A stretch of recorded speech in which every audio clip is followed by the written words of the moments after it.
mar es una extensión sin límites donde los barcos más grandes parecen pequeñas partículas. No hay más que el cielo arriba y las aguas abajo. Cuando hay calma se destroza el corazón del marinero. Cuando hay tormenta, sus sentidos se perturban. Confía poco en él y témele mucho. El hombre en el mar es como un insecto en una astilla. Ora está sumergido, ora aterrorizado.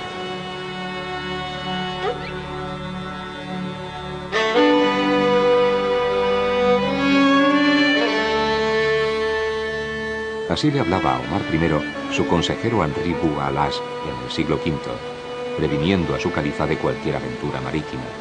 Y es que la cautela y la desconfianza presidieron durante siglos las relaciones del hombre con el mar, frontera de lo desconocido e imprevisible.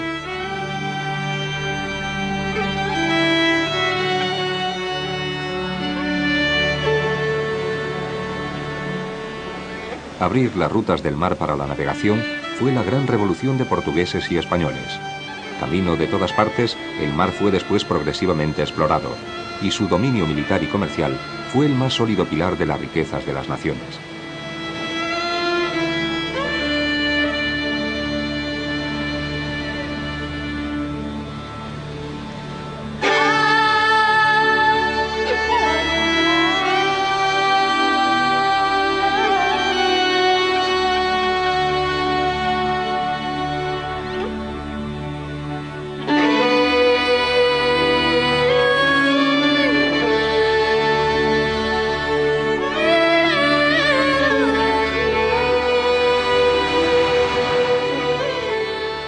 Desde la antigüedad, el mar fue además proveedor gratuito de un codiciado tesoro, la pesca, a cada paso más intensamente explotada.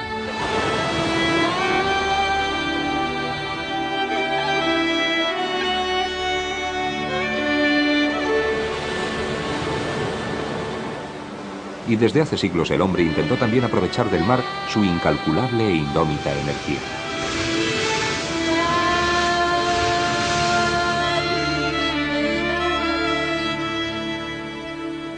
Una de las formas tradicionales más universalmente extendida para el aprovechamiento de la energía del mar son los molinos de marea, que recogen en una presa el agua del flujo de la marea para ir liberándola después como fuerza motriz en el reflujo. Se sitúan cerrando una ensenada marítima en cuyo fondo suele desembocar un río o regato que suma su caudal al de la presa, especialmente cuando no es época de mareas vivas. Su fórmula constructiva es sencilla.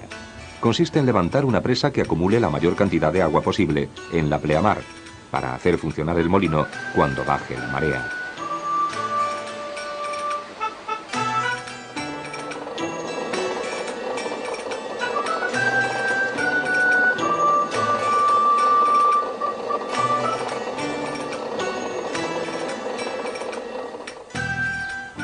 Las dimensiones de la presa son muy diferentes y dependen naturalmente de las características del terreno.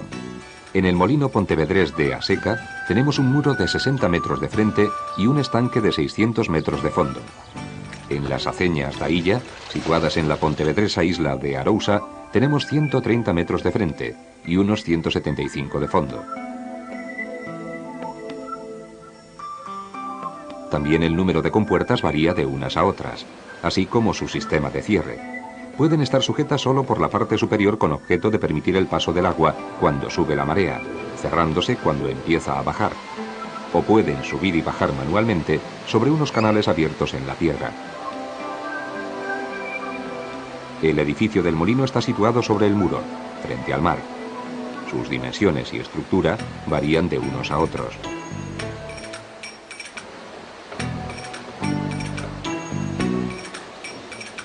Sobre el origen de los molinos de mareas existen dos teorías principales.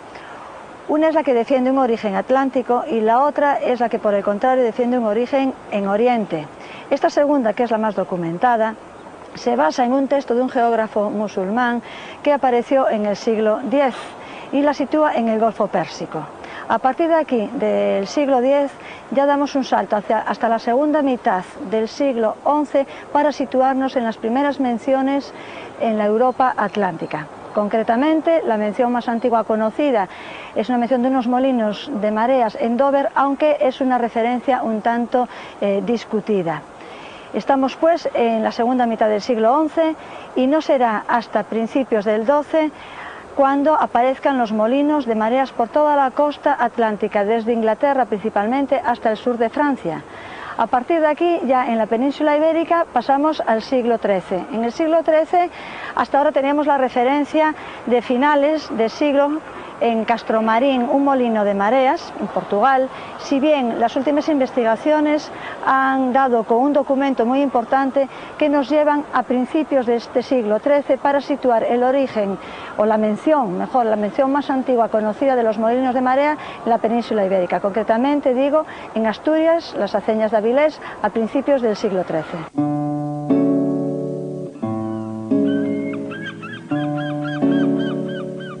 En las marismas onubenses de Isla Cristina y Ayamonte, donde en otros tiempos llegaron a funcionar 30 molinos, se conserva el conocido por El Pintado, sobrenombre de un indiano, Manuel Rivero, que lo hizo construir hacia 1750. Durante 200 años estuvo moliendo grano, hasta que en el siglo XX dejó de funcionar. El abandono y después la ruina se adueñaron de esta noble construcción.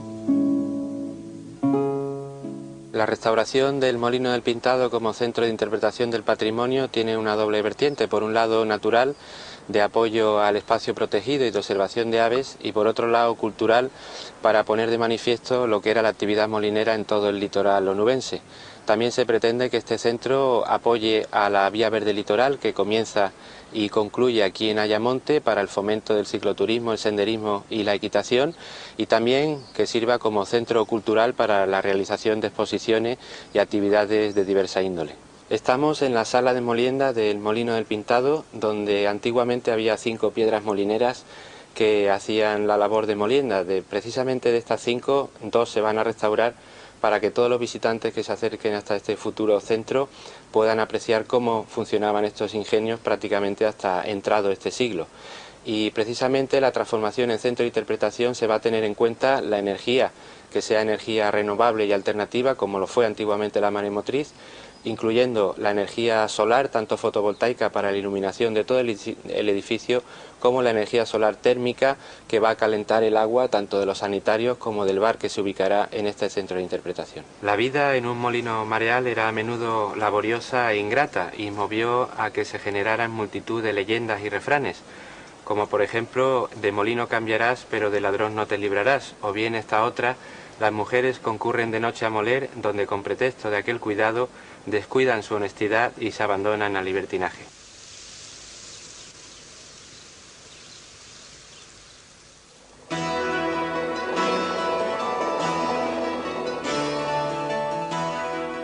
La trayectoria secular de estos ingenios se puede seguir también en el Molino da Arcea, ayuntamiento coruñés de Vimianzo, conocido también por el Molino das Torres, porque está emplazado junto a las Torres de Cereixo y fue construido por sus señores. En los foros concedidos por los propietarios de las torres a lo largo de más de 2 siglos, se enumeran las características del molino, compuesto por una piedra para moler el trigo y otras 2 para el maíz y otros frutos. Se establecen las rentas a pagar y las obligaciones de los foreros para su conservación, que iban desde eliminar las goteras hasta limpiar cada año el estanque y dejarlo limpio al concluir el arrendamiento. De sus características arquitectónicas destaca la salida de agua por un arco único, amplio y hermoso, formado por dovelas acodadas.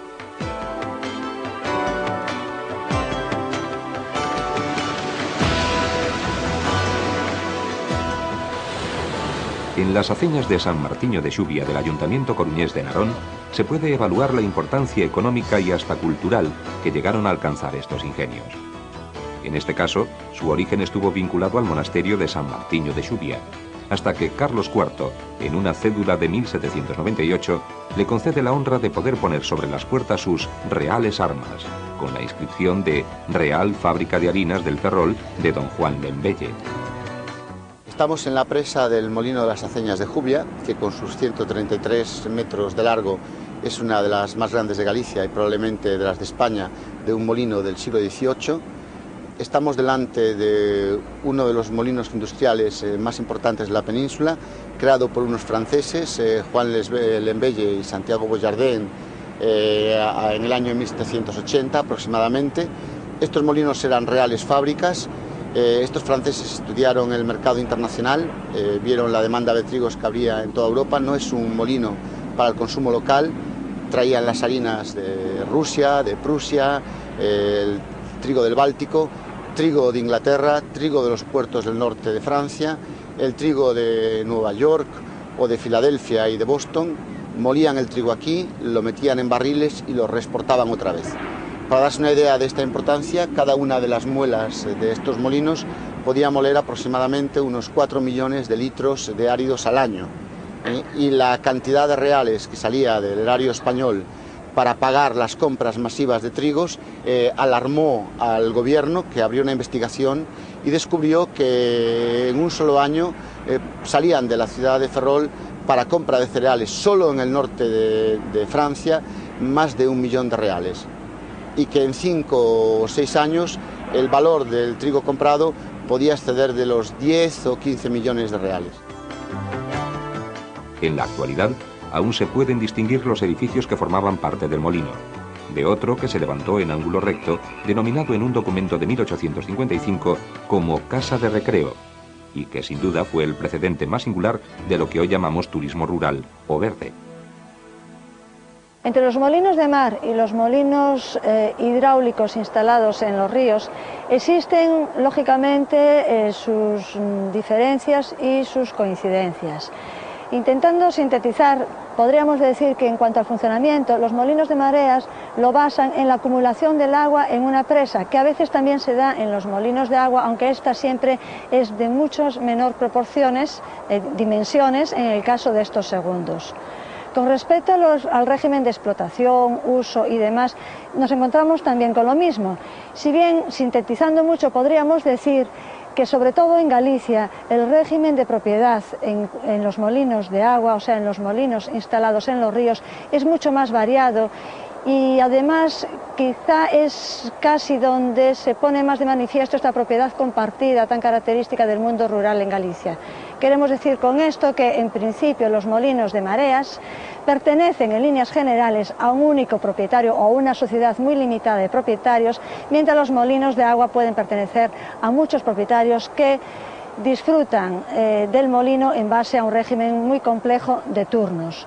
Después, con respecto al folclore y demás, pues quizá esta misma diversidad que hay en el mundo de la propiedad y del uso también se pone de manifiesto en el folclore. Quizás en estos molinos, a ser molinos compartidos que están situados en el medio de las aldeas y demás, es donde tenga lugar un folclore sin duda mucho más rico que en los molinos de mareas.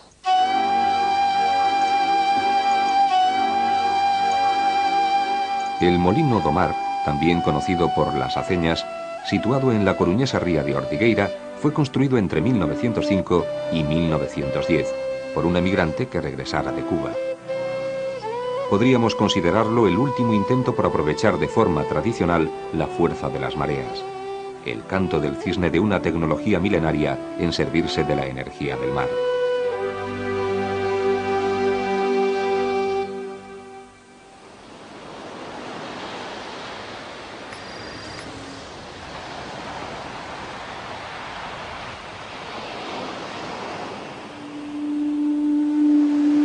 En las últimas décadas se han explorado las posibilidades teóricas y prácticas de aprovechamiento de cada una de las 3 manifestaciones más importantes de la energía de los océanos. La energía de las mareas, generada por su flujo y reflujo, la energía producida por las olas y la mareotérmica, es decir, las posibilidades de aprovechar la diferencia de temperatura que hay entre sus capas superficiales más calientes y sus capas profundas más frías. El mar actúa como un enorme acumulador de la energía que del sol todos los días recibimos. Así, se acumulan anualmente del orden de 52 billones de toneladas equivalentes de petróleo en forma de energía térmica y electroquímica en los océanos del planeta. Para que nos hagamos una idea, esta cantidad de energía equivale a las necesidades anuales, a 6.000 veces las necesidades anuales de todo el planeta. A esta ingente cantidad de energía hemos de añadirle la energía de origen gravitacional, es decir, la energía de las corrientes marinas y de las mareas. Ya desde antiguo la energía de las mareas fue aprovechada por los egipcios para la molienda de cereal.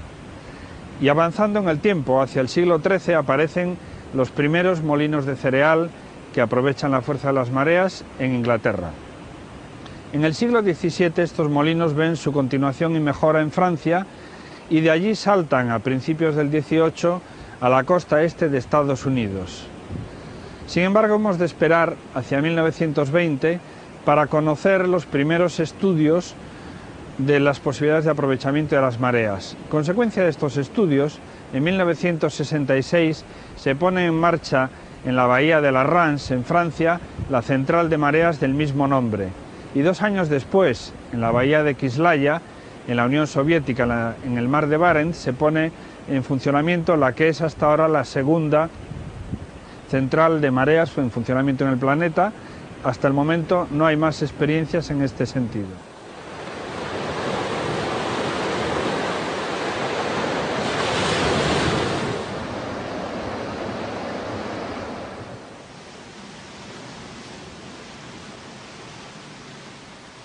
Los primeros que intentaron explicar el fenómeno de las mareas fueron los griegos.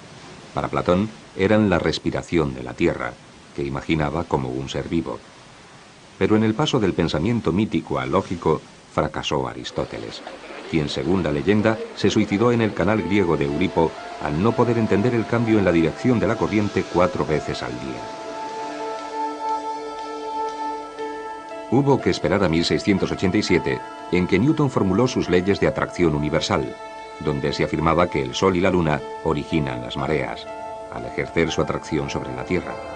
Laplace aportó posteriormente la teoría hidrodinámica, según la cual a la atracción de los astros hay que sumar los movimientos oscilatorios a que están sometidos algunos espacios, como el Canal de la Mancha.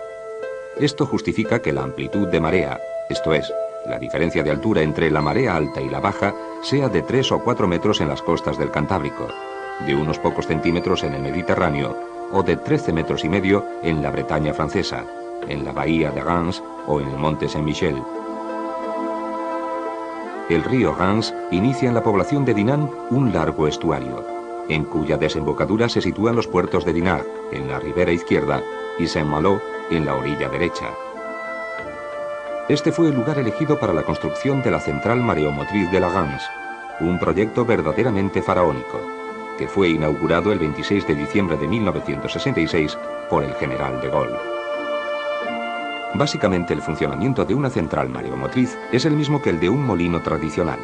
La compuerta del dique deja entrar el agua al estuario mientras la marea sube. Con la pleamar se cierra la compuerta y el agua contenida en el estuario mueve ahora la turbina, como en los antiguos molinos Las Muelas. Si las turbinas son reversibles, funcionan durante el llenado y el vaciado del estuario, como en la Reims. Naturalmente, en sus más de 30 años de actividad, la Reims ha tenido que adaptarse al cambio tecnológico, especialmente al informático. Por otra parte, la conciencia ecológica actual exige un cuidadoso respeto por el medio ambiente. Pero en su haber sigue contando su producción eléctrica, en 90% de la producida en la Bretaña francesa, equivalente al gasto de una población como Reims. Por eso siguen teniendo actualidad aquellos versos de Paul Éluard que alguien citó el día de la inauguración de la central de Reims. Es la hermosa ley de los hombres, cambiar el agua en luz, el sueño en realidad, y los enemigos en hermanos.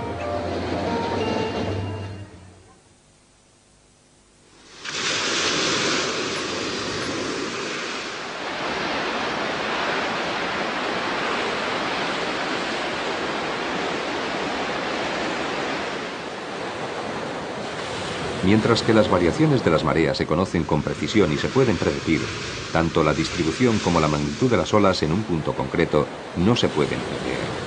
Esto supone una gran dificultad para el diseño de los elementos captadores de su energía, que deberán ser capaces de responder de manera eficaz ante olas con formas, tamaños y frecuencias dispares.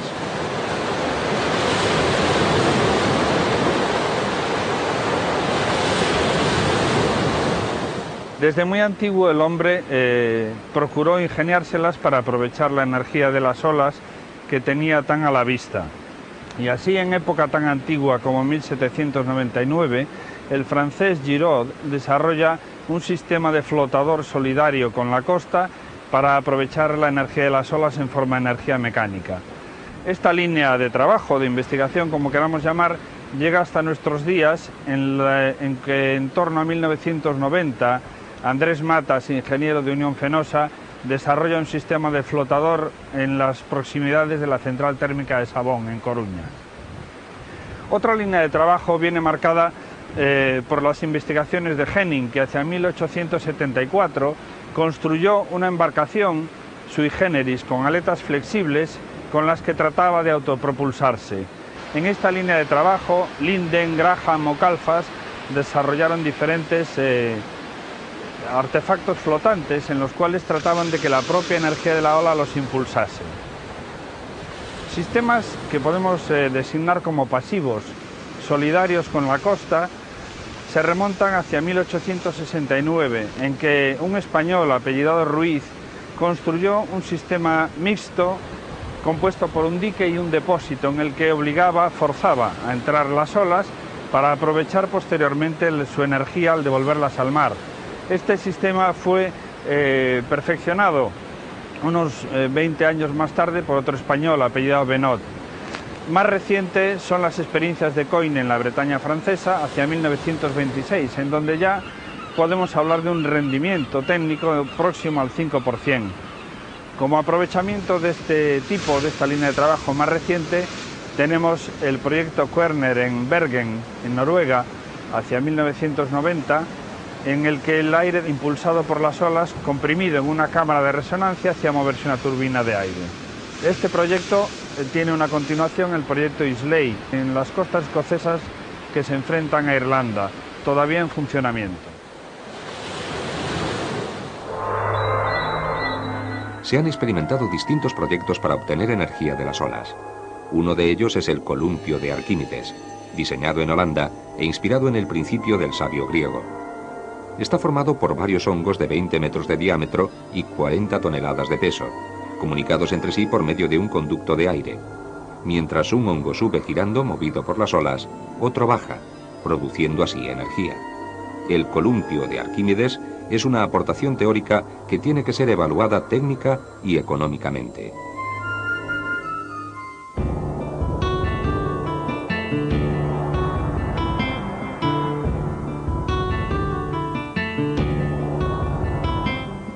En Islay, una pequeña isla situada frente a la costa oeste de Escocia, se está desarrollando Limpet 500, un proyecto de aprovechamiento de energía de las olas de 500 kilovatios.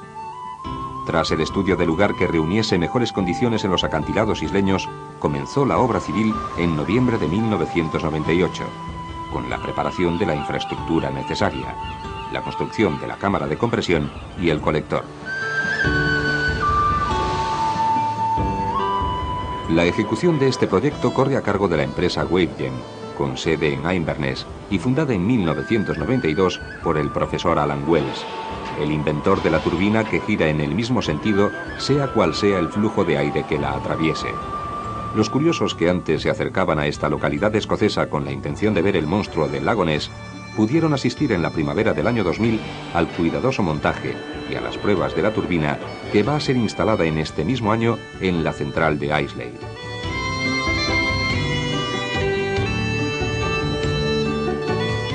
Cuando la ola sube, comprime el aire contenido en la cámara de compresión. Cuando la ola baja, aspira el aire. Pero en los dos casos, la turbina gira en el mismo sentido. Y la turbina acciona un generador eléctrico, convirtiendo la energía de las olas en electricidad.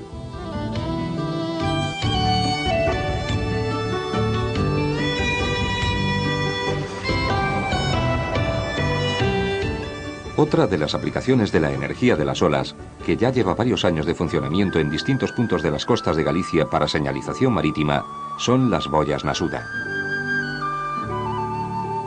Desarrollada en Japón, la boya Nasuda es una cámara flotante y semisumergida en la que el movimiento de las olas se aprovecha para impulsar el aire a través de una turbina unidireccional de baja presión, produciéndose en ella un movimiento de rotación que podrá utilizar posteriormente para la producción de energía eléctrica por medio de un generador.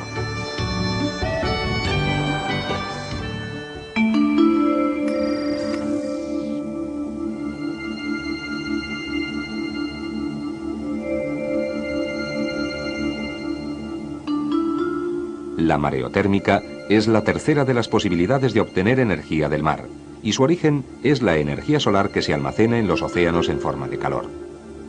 La energía mareotérmica podría transformarse en energía eléctrica aprovechando el gradiente térmico, es decir, la diferencia de temperatura existente entre las capas superficiales del mar más calientes y sus capas profundas, más frías.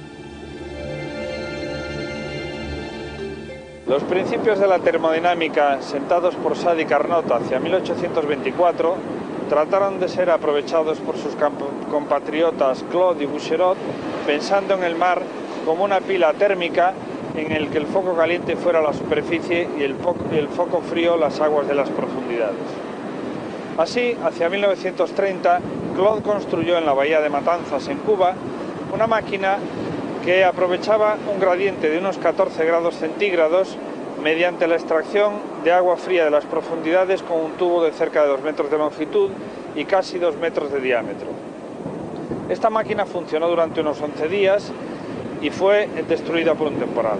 Unos años más tarde, Claude repite el intento y así en 1833 construye una máquina de 800 kilovatios compuesta por 8 generadores que accionaban un compresor de amoníaco para fabricar hielo. Ya en épocas más recientes, hacia 1979, Estados Unidos, basándose en este mismo principio de diferencia de temperaturas, construye en la costa occidental de Hawái una máquina de 15 kilovatios eléctricos. A la vista de los buenos resultados, este primer proyecto piloto tiene su continuación en una máquina de 1000 kilovatios de potencia en la misma zona. Otra máquina del mismo tipo se construye en 1982 en la isla de Nauru, en Japón.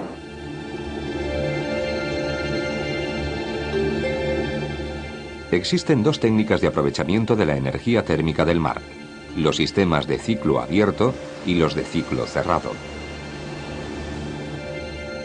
En un sistema de ciclo abierto, el agua relativamente caliente que procede de la superficie del mar penetra en una cámara de vacío, donde se convierte en vapor de baja presión.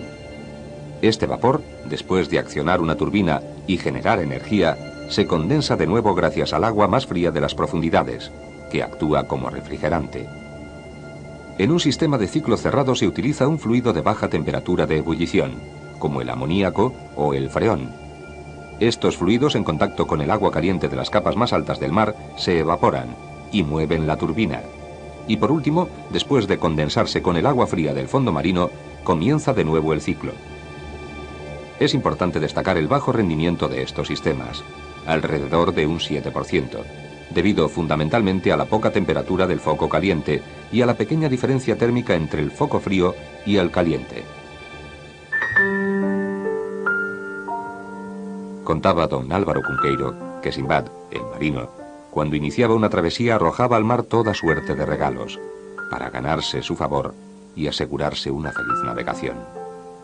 Era un interesado homenaje, semejante a los ingenios que la moderna tecnología entrega a las aguas, para que ellas nos cedan una parte de su inagotable energía.